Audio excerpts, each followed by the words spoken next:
దేవునికి సంబంధించిన నాగాభరణం అయితేనేమి, దారాపాత్ర అయితేనేమి, అమ్మవారికి సంబంధించి పీఠం అయితేనేమి, అలాగే సింహం వాహనమేమి, ఇవన్నీ దొంగలు ఎత్తుకొని పోవడం జరిగింది. ఇది చాలా బాధాకరము. ఎందుకంటే గతంలో కూడా 8 నెలల కిందట కూడా ఇట్లాగే దొంగతనం జరిగి హుండీలో తీసుకొని పోవడం జరిగింది.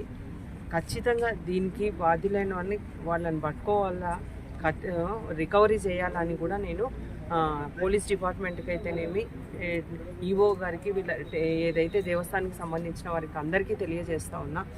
ఎందుకంటే ఈ పుణ్యక్షేత్రం రోడ్డు పైన ఉంది. ఎంతోమంది భక్తులకి ఎంతో ఉపయోగకరంగా ఉంది. మొన్ననే మీరు చూశారు, ఈ కూటమి ప్రభుత్వం వచ్చిన తర్వాతనే 2 మహాశివరాత్రి బ్రహ్మోత్సవాలు జరిగినాయి. ఎంత భారీ ఎత్తున, ఎంత బాగా, ఒక్క ఇన్సిడెంట్ కూడా లేకుండా చేయడం జరుగుతూ ఉంది. ఇప్పుడు ఈ కూటమి ప్రభుత్వం అధికారంలోకి వచ్చిన తర్వాతనే దొంగతనాలు ఎక్కువైతా ఉన్నాయని నిన్న మాట్లాడిపోవడం జరిగింది.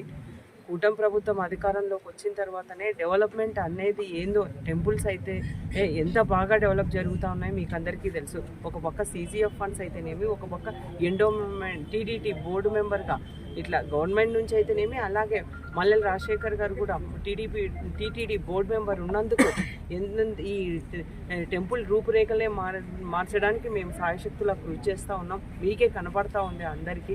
మీరు గతంలో ఇన్నిసార్లు ఎమ్మెల్యే అంటున్నారు, TTD బోర్డుగా ఉన్నారు. కనీసం ఇక్కడ ఒక టెంపుల్ గురించి, ఆ టెంపుల్ డెవలప్మెంట్ గురించి మీరు ఆలోచించారా? మీ గవర్నమెంట్లో జరిగిన తిరుమల తిరుపతి దేవస్థానంలో లడ్డు పవిత్ర, మనము ప్రసాదం అంటేనే మనకి ప్రపంచవ్యాప్తంగా ప్రసిద్ధి చెందిన దేవస్థానం అది. అక్కడ లడ్డులో కల్తీ నెయ్యి వాడినారని సిట్టు కూడా ఇవ్వడం జరిగింది. దానికి సంబంధించి అదొక్కటే కాదు, శాల్వలు కూడా వాళ్ళు దాంట్లో కూడా కల్తీనే, అంటే పట్టు శాల్వలకు బదులు పాలిస్టర్ కలిపి దాంట్లో ఇది చేయడం జరిగింది. అంతేకాకుండా అన్య మతస్థులు అంతా రావడము, ఏదేదో ప్రచారాలు చేయడము, అసలు హిందూ ధర్మాన్నే ఇది చేయడం జరిగింది. అట్లా దాన్ని అందరూ పక్కదారి పట్టించడానికి ఏవేవో మాటలు మాట్లాడుతూ ఉన్నారు.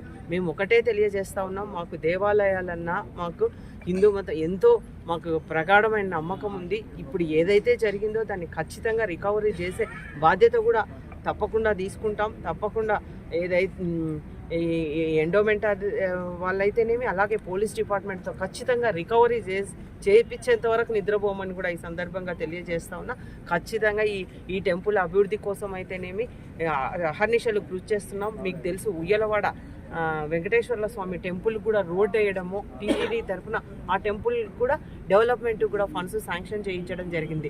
ఇదొక్కటే కాదు, రాష్ట్ర వ్యాప్తంగా టెంపుల్లకు అన్నిటినీ కొత్త రిపేర్లు చేయడం అయితేనేమి, అంతేకాకుండా కొత్త టెంపుల్స్ కూడా కట్టడానికి కూడా TTD వాళ్ళు ముందుకు రావడం, ప్రతి ఒక్కటి ముందుకు తీసుకెళ్తా ఉన్నాం.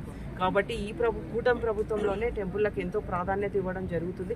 ఏదో నోరుందని అన్ని మాట్లాడడం కాదు, ఎవరు డెవలప్మెంట్ చేస్తూ ఉన్నారు, ఏ గవర్నమెంట్ వచ్చిన తర్వాత ఎవరు ముఖ్యమంత్రిగా ఉన్నప్పుడు ఈ డెవలప్ అంతా ముందుకు తీసుకెళ్తున్నారో దీన్ని అన్ని గమనించాలని కూడా మీకు అందరికీ తెలియజేస్తా ఉన్నా, వైసీపీ నాయకులకు. కాబట్టి ముఖ్యంగా ఏదైతే దీనికి జరిగిన దానికి మేము కూడా చాలా బాధపడతా ఉన్నాం. దీనికి ఖచ్చితంగా రికవరీ చేస్తాం. బాధ్యులైన వారిని వదిలిపెట్టే ప్రసక్తే లేదని కూడా ఈ సందర్భంగా తెలియజేసుకుంటున్నాం.